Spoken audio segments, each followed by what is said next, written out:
नमस्कार, आप देख रहे हैं न्यूज 18 बिहार झारखंड और मैं हूं आपके साथ लक्ष्मी। रांची के नगड़ी में आदिवासियों के आंदोलन के आगे किसी की एक न चली और रिम्स 2 की प्रस्तावित जमीन पर पहुंचकर हल जोतो रोपा रोपो कार्यक्रम में भाग लिया। पुलिस ने रोकने की कोशिश जरूर की, लेकिन हाथ में बिछड़े और हथियार लेकर पहुंचे आदिवासियों ने आंदोलन को सफल बना दिया। पूरी खबर आप इस रिपोर्ट में देखिए।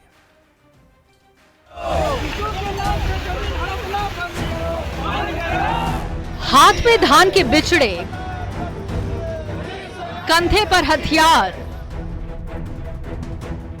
और पारंपरिक वेशभूषा के साथ रांची में नगड़ी की ओर कूच करते हुए ये आदिवासी जो रिम्स 2 के लिए प्रस्तावित जमीन का विरोध कर रहे हैं। नगड़ी में प्रस्तावित जमीन के विरोध में आदिवासी संगठनों ने हल जोतो रोपो रोपो आंदोलन का ऐलान किया है। इसके तहत विवादित जमीन पर पहुंचकर धान के बिचड़े की रोपनी की जाती थी, साथ ही विरोध स्वरूप हल भी चलाया जाना था। आंदोलन में शामिल लोगों ने सरकार के खिलाफ अपनी नाराजगी खुलकर रखी है। मेरा यह अगुआ सरकार है, जल जमीन की बात करती है और हम यहाँ के आदिवासी हैं और हमारी सरकार हमारे पर कुठाराघात कर रही है। यह निंदनीय कार्य है। मैं कहना चाहूंगा कि यहाँ रिम्स 2 का मैं विरोध नहीं करता हूँ, रिम्स 2 बने, लेकिन कृषि योग्य जमीन पर नहीं बने। नगरी की ओर कूच कर रहे लोगों को रोकने के लिए पुलिस ने काफी कोशिश की। जगह जगह पर बैरिकेडिंग लगाए गए, हर रास्ते को रोकने की कोशिश हुई। इतने से भी जब लोग नहीं माने तो आंसू गैस के गोले भी छोड़े गए, लेकिन लोगों के उत्साह के आगे पुलिस की सारी तैयारी धरी की धरी रह गई। पुलिस प्रशासन की तैयारी को नकारते हुए आदिवासी लोग जमीन बचाने के लिए नगड़ी की जमीन पर पहुंचे। जमीन पर हल चलाया, धान के बिचड़े भी रोपे और आंदोलन को सफल बनाया। प्रशासन रोक रही थी, प्रशासन आंसू गैस छोड़ी, हम लोग के साथ बहुत भागा दौड़ा भी हुआ दोनों तरफ से। कई लोगों के साथ लाठीचार्ज भी हुआ है, बहुत लोगों के साथ। चोट भी लगा आप लोगों किसी को? हाँ, किसी को लगाया, लेकिन हम लोग तो उतना देख नहीं पाए कि भागदौड़ में कोई भाग रहा इधर उधर। हाँ, हो गया है। हम लोग तरफ तो इधर आए हैं बचाने, इधर का भी खेत में रोपने नहीं दे रहा है। अच्छा, तो क्या बोले? पुलिस तो रोक रही थी। पुलिस तो रोक रही थी, हम लोग को रोक रही थी ना। हम लोग को जो करना है वो करने देगी तब ना। आज राजधानी रांची के प्रस्तावित रिम्स 2 का जो जमीन है, वहां ग्रामीणों का आंदोलन हुआ। पूरे दिन जिसका संघर्ष प्रशासन ने किया कि ग्रामीणों को इस जमीन तक नहीं पहुंचने देना है, पर अंततः ग्रामीण यहां जमीन तक पहुंचे और रोपा भी रोपा है। कैमरा पर्सन संजीव तिवारी के साथ गौरव झा, न्यूज 18 रांची। रांची की नगरी में आदिवासी संगठनों में भाग लेने से पहले ही पूर्व मुख्यमंत्री चंपाई सोरेन को नजरबंद कर दिया गया। चंपाई सोरेन ने आदिवासियों के समर्थन में हल जोतने का ऐलान कर दिया था। चंपाई सोरेन पर सत्ता पक्ष जहां भड़का दिख रहा है, वहीं बीजेपी ने साफ कहा है कि वो विकास विरोधी नहीं है, लेकिन किसानों का हित सबसे ऊपर है। रिम्स 2 के प्रस्तावित जमीन के विरोध में रार जारी है। आदिवासी संगठनों ने रविवार को पहले से तय कार्यक्रम के तहत विवादित जमीन पर हल जोतो रोपा रोपो कार्यक्रम का ऐलान किया था। इसमें पूर्व मुख्यमंत्री और बीजेपी विधायक चंपाई सोरेन खुद हल जोतने वाले थे, लेकिन कार्यक्रम के लिए रवाना होने से ठीक पहले प्रशासन की ओर से उन्हें हाउस डिटेन यानी घर में ही नजरबंद कर दिया गया। साथ ही प्रशासन की ओर से रिम्स 2 के तरफ से जाने वाली सड़क पर जगह जगह बैरिकेडिंग भी कर दी गई। हाउस डिटेन किए जाने पर चंपाई सोरेन ने नाराजगी जाहिर की है। उजाड़ के अगर विकास होगा तो हर जगह चंपाई सोरेन खड़ा होगा। हम विकास करेंगे तो चंपाई सोरेन उस जगह निश्चित रूप से खड़ा होगा। हमको निमंत्रण किया, हमको पहले से वो लोग हमारा उस जगह में आमंत्रित था। हमने खुल करके वहां पहुंचा और उस आंदोलन को सफल करने के लिए हम उन लोग के साथ आगे बढ़ा। नगड़ी में आंदोलन को रोकने की कोशिश और चंपाई सोरेन को डिटेन किए जाने पर बीजेपी भड़क गई और इसे लोकतंत्र के लिए काला धब्बा बताते हुए खेती योग्य जमीन को बर्बाद करने का आरोप लगाया। इस प्रकार से आतंक पैदा करने की कोशिश कर रही। चंपाई को भले घर में वो रोके हो, लेकिन बाकी जिनको वहाँ हल चलाना है उसके लिए लोग। इधर सत्ता पक्ष में शामिल दलों ने बीजेपी के आंदोलन पर निशाना साधा और इसके जरिए विकास के काम को बाधित करने की कोशिश का आरोप लगा दिया। राज्य बना है तो विकास की भी गति होनी चाहिए। इस पर तय होगा क्या होगा नहीं होगा, लेकिन विकास को भी ये अपने तरीके से बढ़ने का मौका मिलना चाहिए। बेरोजगारी है वो काटनी है, तो बेरोजगारी जब काटनी है राजनीतिक, तो कोई ना कोई मुद्दा पकड़ना आवश्यक है। इसलिए विकास के रास्ते में बाधक बन रहे हैं। रिम्स 2 बनने से हजारों गरीब लोगों का इलाज वहां पर होगा, अनावश्यक वहां विवाद उत्पन्न किया जा रहा है। वो कार्यक्रम की आड़ में एक अराजकता का माहौल उत्पन्न करना चाहते थे, तो प्रशासन ने अपना काम किया और प्रशासन ने उनको हाउस अरेस्ट किया है। एक तरफ सत्ता पक्ष की ओर से बीजेपी पर रिम्स 2 का निर्माण रोकने और विकास विरोधी होने का आरोप लगाया जा रहा है, तो दूसरी तरफ बीजेपी का कहना है कि वो विकास की पक्षधर है, लेकिन किसानों की जमीन को बर्बाद करने की कोशिश जनहित के लिए सही नहीं है। सोमवार को विधानसभा पूरक मॉनसून सत्र में नगड़ी का मुद्दा भी जोर शोर से उठ सकता है। ऐसे में नहीं लगता कि नगड़ी का मुद्दा आसानी से सुलझ जाएगा। न्यूज़ 18 के लिए रांची से गौरव झा के साथ ओम प्रकाश की रिपोर्ट। रांची के नगड़ी में आदिवासियों और किसानों के आंदोलन में दिशोम गुरु शिबू सोरेन की भी झलक दिखी। दरअसल आंदोलन में पहुंचे किसानों ने चेहरे पर शिबू सोरेन का मुखौटा लगा रखा था। शिबू सोरेन को आदिवासियों का सबसे बड़ा नेता माना जाता है और किसान इस आंदोलन में शिबू सोरेन के मास्क के साथ पहुंचकर प्रदर्शन किया। साथ ही सरकार से नगरी की जमीन पर रिम्स 2 निर्माण के फैसले पर फिर से विचार करने की अपील की।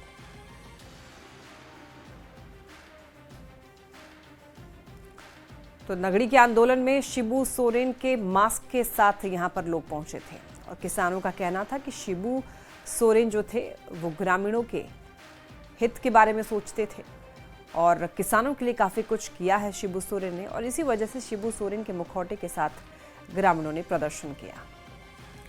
रांची से इस वक्त एक बड़ी खबर मिल रही है। नगरी में आदिवासियों ने आंदोलन किया, ग्रामीणों पर जमकर लाठियां बरसाई गई हैं। एडीएम लॉ एंड ऑर्डर का आदेश था। देखिए इस वक्त एक बड़ी खबर मिल रही है और आपको बता दें कि लगातार यहां पर विरोध प्रदर्शन जारी है रिम्स 2 के जमीन को लेकर। जमीन का ये विवाद, और ऐसे में बताया ये जा रहा है कि आदिवासियों ने वहां पर आंदोलन कर दिया है, ग्रामीणों पर ऐसे में जमकर लाठियां बरसाई गई हैं और उससे पहले आपको हमने बताया था कि आंसू गैस के गोले भी दागे गए थे और अब देखिए लाठीचार्ज किया गया है ग्रामीणों पर। बताया जा रहा है कि एडीएम लॉ एंड ऑर्डर का आदेश था और आदेश के तहत ही ग्रामीणों पर लाठियां बरसाई गई हैं। तो इस वक्त की एक बड़ी खबर, ग्रामीणों पर जमकर लाठियां बरसाई गई हैं। ज्यादा जानकारी देंगे न्यूज़ 18 संवाददाता गौरव हमारे साथ जुड़ रहे हैं। गौरव, अभी फिलहाल क्या अपडेट मिल रहा है? नगरी में आंदोलन किया जा रहा है इस वक्त आदिवासियों के द्वारा, फिलहाल क्या अपडेट है? बिल्कुल, हम आपको बता दें कि आंदोलन शाम के वक्त हम जरूर लिया, लेकिन इससे पहले जो चीजें निकलकर सामने आई उसमें से देखा गया कि नगरी में ADM and law and order जो है उन पर जमकर ग्रामीणों ने लाठियां बरसाई है। कुछ पुलिसकर्मियों पर भी लाठियां बरसाई गई है। हमारी जानकारी के मुताबिक जो ADM law and order Ranchi हैं, राजेश्वर नाथ आलोक, उन पर जो ग्रामीण है ग्रामीणों ने उन्हें घेर कर उन पर लाठियां बरसाई है और उन्हें उस इलाके को खाली करने का निर्देश दिया कि आप जल्द से जल्द यहाँ खाली कर दें, क्योंकि यहाँ ग्रामीणों का जो है वो आंदोलन चल रहा है और वो आंदोलन को रोकने गए थे और उसी के दौरान उन पर लाठियां चली है। तो फिलहाल क्या कहना है ग्रामीणों का कि क्या वो आंदोलन जारी रखेंगे या फिर वहां से हट जाएंगे? बिल्कुल, हम ग्रामीणों का आंदोलन जो है वो काम होने के बाद खत्म जरूर हो गया, लेकिन ग्रामीणों में एक आक्रोश भी है कि अगर उन्हें कोई रोकने का प्रयास करेगा तो वो आगे चलकर ये आंदोलन और बड़ा कर सकते हैं, क्योंकि इस आंदोलन में चंपई सोरेन का साथ उन्हें मिला है, भाजपा के कुछ नेताओं का साथ मिला है। तो अब देखना होगा कि आगे क्या रुख होता है और प्रशासन अगर इस तरीके की चीज वहाँ घटित हुई है, प्रशासन के ऊपर लाठियां चली है, तो क्या कुछ कार्रवाई भी होती है या क्या होता है। ठीक है, बहुत धन्यवाद आपका इन तमाम जानकारियों के लिए गौरव। रिम्स 2 का ये विवाद और ऐसे में देखिए ग्रामीणों पर लाठियां भांजी गई हैं। इससे पहले आंसू गैस के गोले भी दागे गए थे और प्रशासन के आदेश पर एक्शन लिया गया है। और अब बात करते हैं सूर्या हाजा एनकाउंटर की, जिसको लेकर झारखंड का सियासी पारा हाई है। एनकाउंटर को लेकर मचे बवाल के बीच अब सीआईडी जांच शुरू हो गई है। वहीं बीजेपी सवाल उठाते हुए सीबीआई जांच की मांग कर रही है। इस रिपोर्ट में आप देखिए।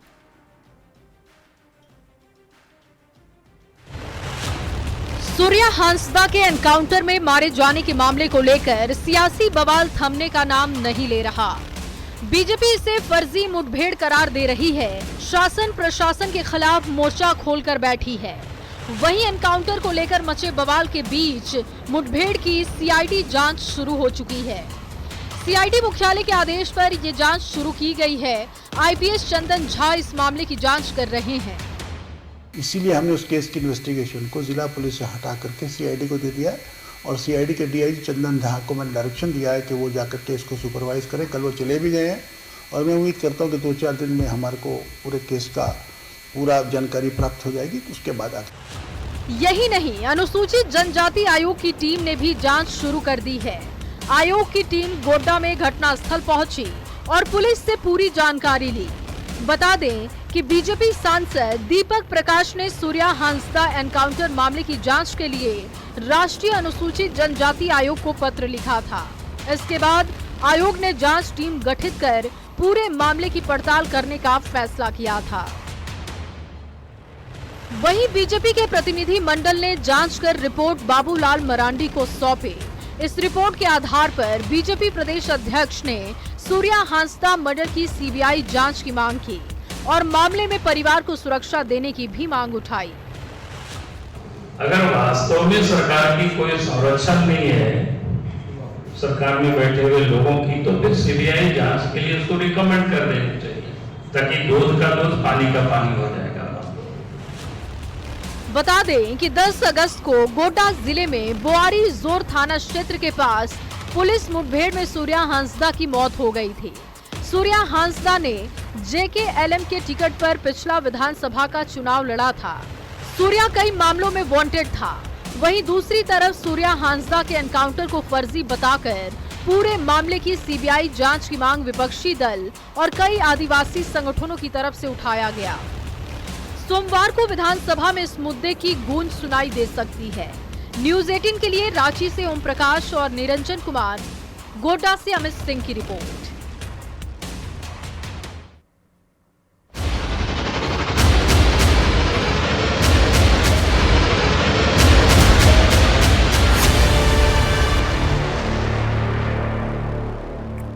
रामगढ़ में रिकॉर्ड तोड़ बारिश के बाद पतरातू डैम के सभी 8 फाटक को खोल दिया गया है। इसके कारण नलकारी और दामोदर नदी पूरे उफान पर है। खासकर नलकारी नदी में पानी का तेज बहाव देखा जा रहा है और इसी नदी पर डैम स्थित है।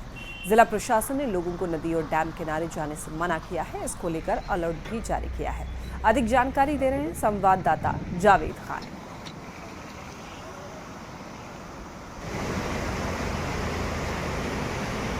मूसलाधार बारिश हो रही है। बारिश के कारण सभी नदी नाले और डैम जो है लबालब भर गए हैं। खासकर पतरातू डैम की बात करें तो 1328.7 RL फीट पर पानी पहुंच गया है।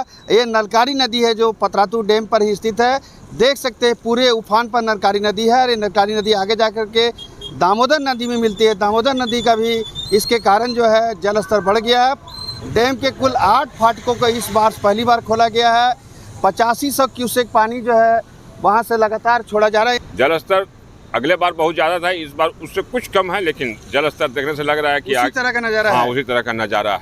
पतरातू डैम का जो पानी है लगातार इसी में छोड़ा जा रहा है 8 गेट से, और 8 गेट से लगभग 8500 क्यूसेक पानी छोड़ा जा रहा है। डैम पर पतरातू PTPS शेष परिसंपत्ति द्वारा लगातार वाटर लेवल पर नजर रखा जा रहा है। जिला प्रशासन ने लोगों से नदी किनारे जाने से मना किया, लेकिन कुछ लोग जो हैं देख सकते हैं मछली मार रहे हैं, खतरा मोल ले रहे हैं। ऐसे लोगों को प्रशासन की बातों को मानना चाहिए, क्योंकि नदी में काफ़ी तेज जो है बहाव है, धारा है, इससे खतरा उत्पन्न हो सकता है। फिलहाल देख सकते हैं कि किस तरह से नलकारी नदी में लोग मछली मार रहे हैं, कहीं ना कहीं खतरे को दावत दे रहे हैं। ऐसे में जिला प्रशासन जो है लगातार जो है लोगों से अपील कर रही है कि वो नदी किनारे ना जाएं और इससे खतरा उत्पन्न हो सकता है। फिलहाल 25 अगस्त तक के लिए रामगढ़ जिले में बारिश का येलो अलर्ट जारी किया गया है। जावेद खान, न्यूज 18। सरायकेला और जमशेदपुर में पिछले 3 दिनों से लगातार बारिश हो रही है, जिस कारण कोल्हान पानी पानी हो गया है। चांडिल डैम के 11 फाटक खोल दिए गए हैं। 5 फाटक 2.5 मीटर और 6 फाटक 1.5 मीटर खोला गया है। चांडिल डैम का पानी 180.80 मीटर है। ईचागढ़ की विधायक सविता महतो लगातार नजर बनाए हुए हैं। विधायक चांडिल डैम पहुंचकर डैम के प्रशासक और क्षेत्र की जनता से लगातार संपर्क में है। ज्यादा जानकारी दे रहे हैं न्यूज 18 संवाददाता आशीष तिवारी। रिकॉर्ड तोड़ बारिश हो रही है और इस बारिश का कहर जो है सरायकेला और जमशेदपुर शहर में देखने को मिल रहा है। अभी मैं मौजूद हूँ चांडिल डैम में, जहां आप देख सकते हैं कि लगातार जिस तरह मूसलाधार बारिश हो रही है और उसके बाद जो है दोनों नदियां उफान पर आ चुकी है। वहीं चांडिल डैम में आप देख सकते हैं तस्वीर की 11 फाटक खोले गए हैं और इस फाटक खोलने के बाद जमशेदपुर की दोनों नदियां जो है वो उफान पर आ जाती है। नदी किनारे कई बस्तियों में जो है वो बाढ़ का पानी प्रवेश कर जा रहा है। हालांकि लगातार सरायकेला भी के कई गाँव में भी बाढ़ का पानी घुसता है, मगर यहाँ के स्थानीय विधायक जो है वो लगातार विभाग से संपर्क में है और खुद यहाँ पहुंची हुई है। देखिए चांडिल डैम में निरीक्षण कर रही है कि पानी की क्या कुछ स्थिति है। उसी हिसाब से पानी बारिश इसलिए लगातार होने के नाते यहाँ पर 11 गेट खोला गया है, उसमें 5 गेट 1 मीटर करके और 6 गेट 2.5 मीटर करके यहाँ पर खोला गया है। और इसी के साथ इस बुलेटिन में फिलहाल के लिए इतना ही। तमाम खबरों के लिए आप देखते रहिए न्यूज़ 18 बिहार झारखंड।